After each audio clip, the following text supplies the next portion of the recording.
चूरू जिले का सुजानगढ़, जो कि सांस्कृतिक कला और साहित्य के विरासत के रूप में जाना जाता है, वहीं एक ऐसा व्यवसाय जो वर्षों से लोगों की जीवन यापन का साधन बना हुआ है, हाँ, बंधेज का व्यवसाय।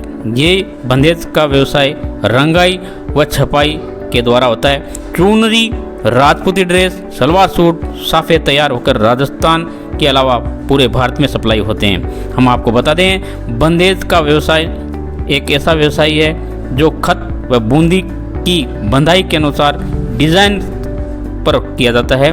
बंधेज बनाना आसान कार्य है। सूती, शिफॉन, सिल्क, साटन, मलमल के कपड़ों पर रंगों द्वारा डिज़ाइन छापी जाती है। वहीं इस प्रकार के साफे अलग पहचान बनाए हैं। राजस्थान की आन बान की शान माना जाता है साफा, जिसकी छपाई यहीं होती है। चुनरी, पचरंगा, शेडेड, मोटड़ा आदि साफे राजस्थान में प्रसिद्ध हैं, जिनकी लगभग कार्य सुजानगढ़ में किया जाता है। बंधेज व्यवसायी हनीफ भाटी बताते हैं, गांव में बंधेज का कार्य महिलाएं करती है। ये बंधेज निर्यात बड़े पैमाने पे होता है सुजानगढ़ से और राजस्थान, विदेशों में पसंद किया जाता है राजस्थान का बंधेज। राजस्थान में स्त्रियां तीज त्यौहार की परंपरा व मौसम के अनुसार अपना वस्त्र धारण करती हैं। सावन में लहरिया चुनरी पहनने की परंपरा है। विवाह में सापा पगड़ी पहनने की परंपरा है। भाई अपनी बहन को चुनरी उड़ाते हैं, जिसे मामा चुनरी बोलते हैं। ये चुनरी भी यहाँ बनाई जाती है। नवरात्रा में माँ दुर्गा को चुनरी उड़ाई जाती है, वो भी बंधेज की होती है। गौरतलब है, मुस्लिम समाज छिंपा रंगरेज कारीगर इसे तैयार करते हैं और हिंदू समाज के सभी तीर्थ, त्योहार और शादी विवाह के अवसर पर बंधेज का उपयोग किया जाता है।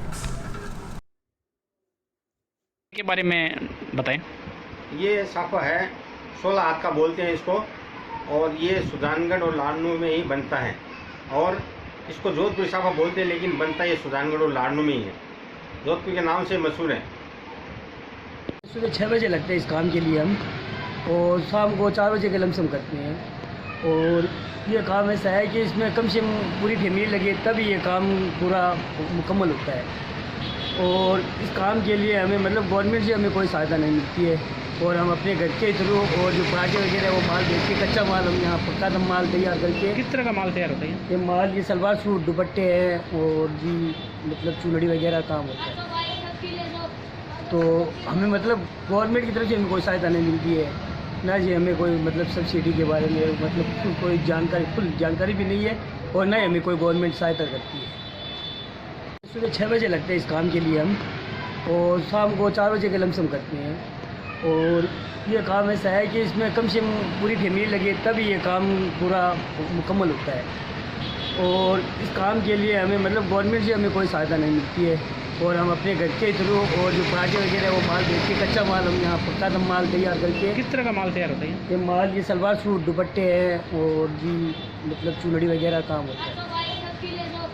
तो हमें मतलब गवर्नमेंट की तरफ से हमें कोई सहायता नहीं मिलती है, ना जी हमें कोई मतलब सब्सिडी के बारे में मतलब कोई जानकारी, फुल जानकारी भी नहीं है, और ना ही हमें कोई गवर्नमेंट सहायता करती है।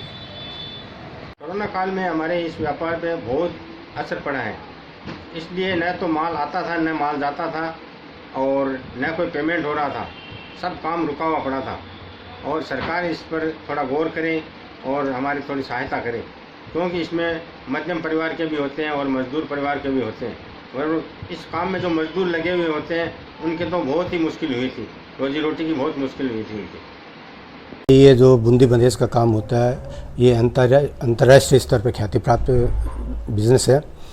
और इनके जो आसपास के 100 किलोमीटर के दायरे में ये एक घरेलू परिवार जो इतने परिवार, कम से कम 10,000 परिवारों को रोज़गार उपलब्ध करवा रहे हैं। और कोरोना संकट के चलते और बाहर से ये जो माल तैयार नहीं होने की वजह से, कच्चा माल की उपलब्धता नहीं होने की वजह से आज माल तैयार नहीं हो रहा है, जिसका प्रभाव जो कम से कम 10,000 परिवारों के ऊपर इसका आर्थिक नुकसान हुआ है उनको। और हम चाहते हैं कि आने वाले समय में ये जो अपनी पहचान बनाए हैं वो पहचान कायम रहे। सरकार से हम मांग करते हैं कि जो आर्थिक रूप से जो परिवार टूटे हैं, आर्थिक जो उपलब्धता इसमें सरकार कराए तो ये इस बिज़नेस को आगे और बढ़ाने में हमें और स्थायी जो पुरानी पहचान है उसको कायम रख सकें।